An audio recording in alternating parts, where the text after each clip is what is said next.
our 4th post ever on TikTok hit 80 million views. Nice to meet you. Nice to meet you too.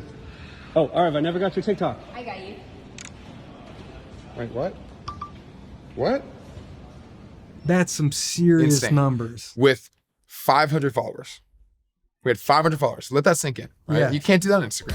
I'm Tom Ward, and over the last couple years, I've had the chance to sit down with some of the biggest celebrities and influencers in the world. What I've always found most fascinating is the stories of the businesses that they've built behind the scenes. On this show, you'll get an inside look of what it takes to build a successful business from some of the biggest celebrities, business people, and up-and-coming entrepreneurs in the world. This is The Tom Ward Show. Hey guys, welcome to the Tom Ward Show, where we talk to the biggest entrepreneurs in the world. Make sure you subscribe, turn on notifications. We do this every Tuesday at 10 a.m. Sit down with the biggest entrepreneurs in the world, and I have one right in front of me, Jason Alvarez Cohen, which... It's a tough one. We got it. It was not very smooth, but we got the name out. We got there. Founder of Popple, also Forbes 30 under 30, which is a very big deal. First things first, what is Popple? Popple, at its core, is a digital business card platform. So what does that mean? You're well familiar with paper business cards. Oh, right? yeah. They've been around for years. We have taken that concept and made it digital. So if I meet you, let's say I meet you at a bar or at a networking event, etc., I can tap or scan my information to your phone. It loads in your browser, and you can save me as a contact instantly. Wait, even if I don't have the Popple Correct. thing? That's the beauty. You don't need anything in order for me to connect with you. Let me see. You've got a phone. You're the Popple founder. I'm sure you got one. Yeah. So here are some examples. 2 on the back of my phone here. This one's an adhesive. This one's a MagSafe device. This is a wearable on your wrist. We have cards that go in your wallet. We have keychains. Yes. Do you have a keychain too? Not with me. Okay, Not I with think me. you have enough. Here's one on my shirt. You gotta. Smart clothing. And so they all work the same way. Okay. They use NFC technology, and you can tap these to a phone in order to share information. Oh, okay. So you know how you tap to pay? Yeah. We are tap for contact sharing. And it's funny too. Let's start this now. Talk about pivoting. So I read your story, and so your market's millennials, right? So to me, you It started correct out me. for It millennials. started out that way, Yeah, yeah, right? mhm. But so I go, okay, if that's my market, that's an easy way. You're at a party, you meet a girl, you just exchange social media information, right? Right. That's kind of the first application I see for it. Is that how it started? So my co-founder and I, Nick, we finished UCLA, Mhm. and we came across this technology in the Hollywood Hills. And I was fascinated What do you mean? by How? it.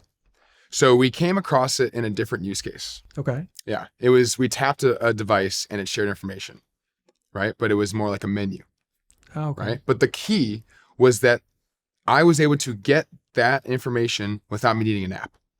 And that was what was mind-blowing to me, because I was a software engineer. Right? Mhm. I'd finished UCLA computer science, and I thought I knew everything there is to know about these devices. Mhm. And there I am at this event, tapping something and having it send data to my phone without me needing an app. And that was like an eye-opening experience. Wow. But, you know, we were still young. So the first thought there was like, wait a second, let's turn this around and use it for sharing my Instagram or Okay. sharing my phone number. And we were thinking very Gen Z, Yeah. very like, this could be used for dating. This could be used for like just social situations. Mhm. And little did we know that now today we are a very professional and business focused product. So when did you realize professionals are the way to go? Yes. How did you, was it data or feedback, or how'd you make the pivot? All the above, but the biggest one was going through Y Combinator Okay. and being taught over and over, dare I say, every single day, being reminded to talk to your users. So that's what we started doing. Right? True in any business. Yes, but it seems simple, but a lot of companies don't do it. Or at You know least they what's do funny? it to some small extent, but they don't do it enough. No, you know what they do? They launch the product first and then sometimes ask or go, Sometimes, yes. wait, why are they not buying this? And they try to figure it out in their own little world Exactly. without going to the customer who's actually buying and has opinions. You just hit on a huge issue that a lot of companies do. They think they're their own customer. So they're building it for themselves. They haven't released it yet, building it for themselves. And they're like, here you go. Turns out it doesn't fit what they're trying to target. Yep, I've worked for companies like that. Oh yeah. Build the product first, and well, of course people will buy it. It's great. Why wouldn't they? Right. But- I would buy it. Yeah. It's like, but okay, but are you your target market? Yeah. So you listen to the customers, and you Yes. find out they were sharing like LinkedIn and stuff, or what? So we started studying our users, and especially our most engaged users. Okay. Who are the ones who are really loving Popple and using it week after week? Turns out the ones that were using it consistently were using it for business. Like LinkedIn info? Like what do you? Sure. What else? Well, so Just their phone numbers and email. let's say like I'm a real estate agent. Okay. Right? And so this is a tool that makes their life better. It makes them able to close more deals, get the information into their client's phone faster, being able to stay more on top of mind. And that was key to them, and it was something that they needed. Whereas the Gen Z sharing my social media, that's cool, but it wasn't something that they needed. Sure. So the need was from the professionals. They could easily go, "What's your Snapchat?" or whatever. Exactly. Yeah, it's not that so, hard.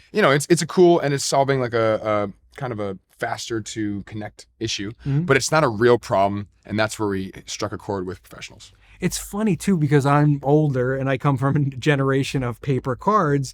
And then I got to the point in my 30s, and I was one of the younger guys on the team, where they sent me a box of cards and I go, for what? What am I going to use this for?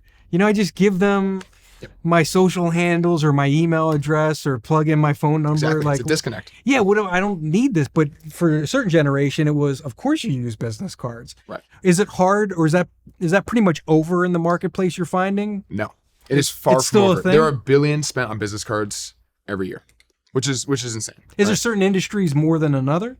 Yeah, I would say so. Industries that go to a lot of conferences, Trade do a lot of shows, in-person stuff. marketing. That is where you're going to see more business card purchases. Okay. Yes. How do you get the message out that you've got a product and it's cool and these people should use it without social media? So it's a great question. And I would say that growing on social media isn't fully dead yet, right? With the rise of TikTok. TikTok's a lot easier. Exactly. Yeah. So TikTok allows you to have 0 followers and still hit millions. Yep. And so there's something to be said about that. That's Very true. powerful. If you wanted to attempt to get more eyes on your brand without social media, what I would turn to is word of mouth. Okay. Word of mouth is still extremely powerful in our day and age. Yep. And the reason why it's so powerful is because better than an influencer posting and better than seeing an ad or just seeing something in the wild is your friend telling you that they like it. That means That is so so much more than an ad on Instagram Exactly. or an ad anywhere. Yep. So if you have the clothing brand and you want it to grow and you have an engaged, let's say it's just 100 people. Okay. Right? Take those 100 and figure out how to make them salespeople for you. Now that brings me to my point, sir, your ambassador program, which is Yes. wildly successful. I may have the number wrong, but you have like 35,000 people in this program. So you did exactly what you're talking about, right? Exactly. You turned those people into salespeople, basically. We kept getting feedback. Hey, I love this. I want to get rewarded for showing this to my friends. Yeah. Right. And so naturally we're just like, all right, let's build an ambassador program. So now ambassadors can use our product. And then when someone purchases from them, they get 25% commission and the person gets 20% off. So it's a win-win. Oh, very nice. Well, and we're talking pivoting before, if we go back again. So there's another good lesson in this too, right? So you meet your buddy in college, you're in a frat, you're working out together, you've got a bond, you say, one day we should form a company, right? Yes. But then you kind of you're after college. I think you were working for Boeing at the time, right? I was at Boeing for 8 months. And it's funny, I was thinking about you and I go, okay, you're working at Boeing. That seems boring as right? I guess maybe for an engineer, it's a cool thing to do. I enjoyed it. Did you enjoy I it? wouldn't put it down. I enjoyed it because you're working with very smart people Very smart people. and you're working on huge things. Yes. I was on the satellite team. So we Okay. were working on the software for satellites. Oh, okay. So it was very interesting. So don't, I should rephrase that, right? I'm not putting down Boeing or anyone that works there. I guess what I'm saying is, so I see you doing that, but you've also got all these side hustle kind of things going on. Yes. For you, a very clear career path in that industry is you go to a good engineering school, you get a job at a place like Boeing, you die. Right? I mean, You get your pension, you're there for you get your years. pension, you get, you live out a good, happy life, right? Steady, you're not going to get fired unless you do something crazy, right? Exactly. Were you kind of fighting that lifestyle by doing all these side hustle things, you think? So it's a great question. And I think early on, I think it came from Kobe Bryant. What? How? I know it's kind of random, but in high school, I started to look up to Kobe Bryant and just kind of how determined he was to work hard. And from that, I came up with a concept for my life where I wanted to live an extraordinary life. Whether that be in this way, or this way, I wanted it to be unique, right? And so I had known about the whole 9-to-5 situation, right? And I had known that was something early on that I didn't want to do. Right. So when I started at Boeing, I knew it was like something that I was experimenting with just to kind of see how I like it.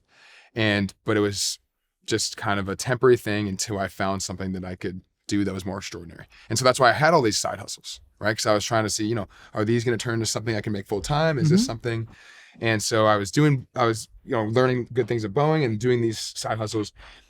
And it actually was a little bit of luck, right? Coming across the technology that Popple now uses. Right? I didn't expect to come across that at this party in the Hollywood Hills, but it just came across.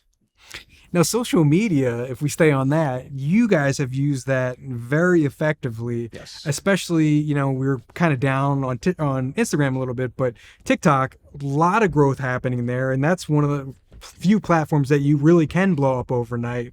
Now, how did you talk about blowing up overnight on TikTok? Yeah. So TikTok's a fun one. And what I love about it is that it's not saturated yet. And especially the time 2020, you know, people are still discovering it. Oh, yeah. And so our 4th post ever on TikTok hit 80 million views. Nice to meet you. Nice to meet you too. Oh, Arv, I never got your TikTok. I got you. Wait, what? What? That's some serious Insane. numbers. With 500 followers. We had 500 followers. Let that sink in, right? Yeah. You can't do that on Instagram. Instagram, you need followers in order to get to that level. Of course. Yeah. And even your followers aren't going to see it necessarily. It's true. You know, It's true. Some may, but most won't. 10%, I think, is what That's crazy. Even if it does well, they show it's 10%. Yeah. Yeah. Now, was this the video I read that you filmed in 14 minutes? Yep. 14 minutes. So pretty good ROI, I'm guessing. I'd say so. Maybe the best 14 minutes of ROI in my career. So But, what was the video? Yeah, so we had an idea, right? Because we had posted 3 videos before that. The first one that did sort of well, 20K. Okay. We went to an Apple store and we took Popple and we just tapped every iPhone in the row just to show that you could share without them needing an app, right? So we would go down the row in the Apple store, tap, open, and we would show this. And that did, 20K. So it was like, okay, here we go. We're getting some traction with 0 followers. And so we learned that tapping to share was like a viral concept. And people would stop and look at that because it's like no one had seen it before. People would watch the video, they would go to our account, and then from there, we put our Instagram, you know how you can link your Instagram and your TikTok? So we put that in there, and then we put in our bio, follow us on Instagram for a discount. In doing that, we converted all this traffic on TikTok to also Instagram growth. So we're just growing, double platform, just like all these viewers going to Instagram, buying. Now, And so it was like a double. For you watching this, maybe you don't understand. It is impossible to get somebody from one platform to the other because I won't go. If I'm on TikTok and then I'm in TikTok mode on the couch, watching basketball, scrolling away, cool, good post, good technology, let me follow them. I'm not going over to Instagram. That's fair. I want to scroll for another hour. Right. So that's pretty impressive. You could pull that off. Because if you were going to buy it and you're like, you know what, I could use a 20% off. Of course. That'll bring you over. Yeah. Yeah. But that's kind of the best we have. It's like, here's how many views we had. Shopify showed us this. That's kind of the 1-to-1 percentage. So how do you follow that up? This wasn't a grand marketing plan, I'm guessing, at the time. No, I guess it was, the thought process was like, we were planning on doing Instagram because obviously, my background in Instagram. Of course. The thought process is like, why not try TikTok? Yeah. Just throw a couple videos up, we'll see what happens. Yeah. And so we ended up just spending all of our time on TikTok, having the Instagram there as like a nice, like, okay, people are also hitting that with the incentive and then people are buying. Now I got to ask, as a guy, when I look at the TikTok account versus the Instagram account, very different. We see a lot of attractive young women on TikTok, and we see very PG, more product kind of shots on Instagram. Yes. Is that by design? So you're looking at an older version of Popple versus a newer version. Oh, okay. And so TikTok, back in the day, that was our acquisition strategy. Okay. We were focused on certain types of videos that would get eyeballs and get us more customers, right? And with no advertising budget, we had to get scrappy, right? But that is a time where we were focused on that Gen Z market. And now that we're much more professional, we still post on Instagram, and that's still a good channel for us. Yeah. Whereas TikTok is a little bit less of a focus. Okay. And so you're seeing kind of an older Popple versus a newer one that's more upkept. And so that's why you're seeing a more professional Instagram. Oh, okay. So who's your demo now? Who's your customer? Who's your avatar, as they say in marketing? Yeah, right. It is, I'd say, like 22 and up. So 22 to 45. entrepreneurs, professionals, Tech savvy, anyone, obviously. tech savvy, it helps. Yeah. A lot of enterprise, a lot of bigger companies that are looking to just replace their paper business cards at scale, especially our Teams product. So that's who we're looking at now. So what's the sales strategy? We were talking before, if you've watched this, I'm a huge Phoenix Suns fan. I saw your Phoenix Suns partnership. I commented, I was very impressed. Now, is there a sales strategy for those people? What does the sales group look like internally? It's a great question. So right now we have a ton of inbound. Okay. And the reason for that is because Popple has natural virality to it. How so? If I have Popple and you don't, Okay. and I meet you at a conference, Yeah. and I want to use Popple to connect with you, which I do. When I show you Popple to connect with you, you are immediately thinking, wait a second, what is that?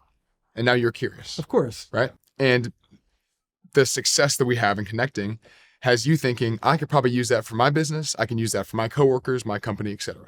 And it's kind of FOMO. It's FOMO. Exactly. 100%. I feel like I'm behind the times. I'm like, I'm if I'm sitting with you and you do this, I'm like, Yep. I'm an old, I don't even know about this. Imagine I you got to pulling get out your on paper it. card. Yeah.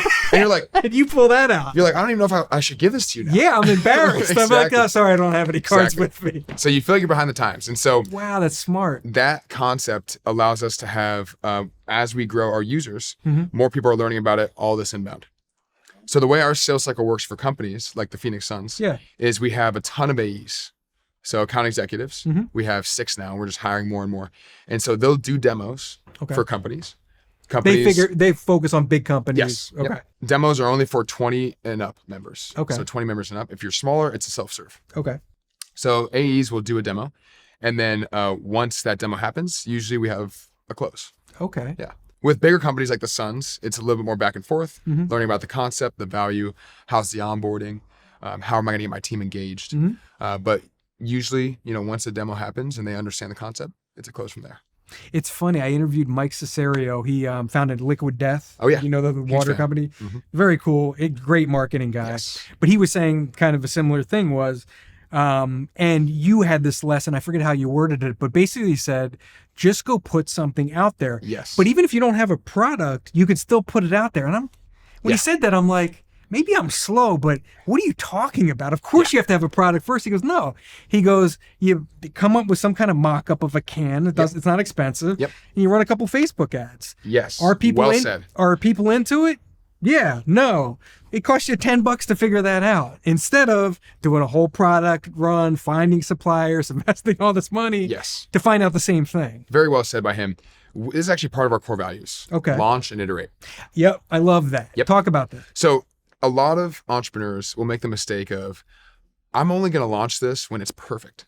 And we talked about this a little pre-interview. Yeah. Where it's like, I need this to be perfect, and I'm just like shaping it here and here. And it's like, you haven't even asked the customer what they want yet. You don't even know what they want. And you're just building it for yourself. You're like, oh, it's not ready yet. It's not ready yet. Yep. And by the time that you spend too much time perfecting it, a lot of times you're too late. Mm-hmm. And we stumbled upon, because no one had taught Nick and I this at this point, but we just, I guess, got a little lucky with it. But Yeah.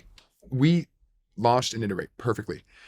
Our first product was a red and a blue sticker. Now, I read They that. were crazy. And we were Ripple. So that was our Yeah. company at the time, right? Okay. We launched with a red and a blue. A kind of ugly red and blue. I mean, we like the colors. Yeah. But like we launched with those and like Ripple, and there was like a at Ripple Co as well. And to be honest, they did not look that good. Okay. Yeah. People didn't like them. Well, but see, here's the thing. Some people bought. Okay. But because we launched and iterated after, we launched and then we started getting feedback. First one was like, maybe this shouldn't be a sticker. It should be higher quality. Obviously, makes sense. Mhm. Second one was like, do you guys have a white and a black? Huh. And we were like, okay, interesting. We kept getting white and black. Do you guys have a white and a black? Mhm. And bring us to today, black products, 98%. Wow. Yes. Red and blue, Everything else. You don't get requests. We don't even have a red and blue anymore. And so, but that was a great kind of smaller example of like, we launched with the red and blue. We got the feedback that you should have a white and a black. We iterated. And then another thing too, so you met your third founder Yes. who goes, Ripple's a terrible name. Yes. It's funny when you say Ripple, I don't know if this is still a thing, but that was like a wino wine. Ripple was like something like bum strike. Yep. So when I hear that, that's what I think. This is the cryptocurrency too, which is the Is that biggest what one. was that the biggest one that made them? XRP, which is you know, a huge cryptocurrency, and it's like terrible for SEO. Yep. Also, how do you spell Ripple? Yeah. Yeah. I mean, you could argue that with Popple too. Sure. But the point is, no one owned Popple, Okay. and we were able to get that 4-letter domain. So that was a huge win. So talk about funding. So we're doing this whole thing. We're rolling around. People always want to know. Startup people, entrepreneurs, got a great idea. We're starting to sell a little bit. I got no money. My family doesn't have money. My friends don't have money. So there goes the friends and family round right there. And you can't count on that. Yeah. A lot of times your friends and family will not believe in you. No, of course. Yeah. Yeah, that's Even funny. more reason to keep going. You know the company called Boys Lie? You might not know them. But they're two girls who founded, they had bad breakups and at the same time, and their motto was Boys Lie. I see. So they came up with this whole brand about Boys Lie. I like that. But they were saying the same thing, that you've got to be your own cheerleader because Yes. trust me, in the beginning, the people you think who would be on your side or who would support you don't. It's like A this is lot not of how times. things. This is not how people do things. No. Just Go stay with your path. Boeing. Yeah. Yeah. Are you Exactly. crazy? You want to leave Boeing? Nobody A lot of leaves. people told me that. Of course. Yeah. You know? So what do you, so your friends and family don't have any money. Right. Now what do you do? Yeah, that's fair. So that's another great reason to join an accelerator like YC, Techstars, etc. Is they are able to accelerate that process of funding, Okay. right? And so YC had what's called Demo Day. And for us, it was virtual because this was 2020 or 2021, I guess. So what Demo Day is you hop on a pitch. For us, we had 60 seconds and you pitch your company to thousands of investors. Okay. Yeah. And so we went through the whole batch. YC has a bunch of companies in each batch. Every company goes through 60 seconds. You pitch why investors should be interested. Wow. And then if an investor is interested from the Zoom call, they have an immediate one-click button to set up a meeting. Okay. Yeah. So I gave this pitch. It's on my Instagram. It was really exciting. We are Popple. Thank you. Because the whole team was like behind the screen. I was like on the Zoom. Everyone was like on the screen, like recording me. So I give the pitch. Is it pretty intimidating? It was intense. Yeah. I mean, it's 2,000 investors all over Silicon Valley. It's, Sure. Yeah. And this could make or break you. If no Exactly. one sets up a meeting, that's bad. That's true.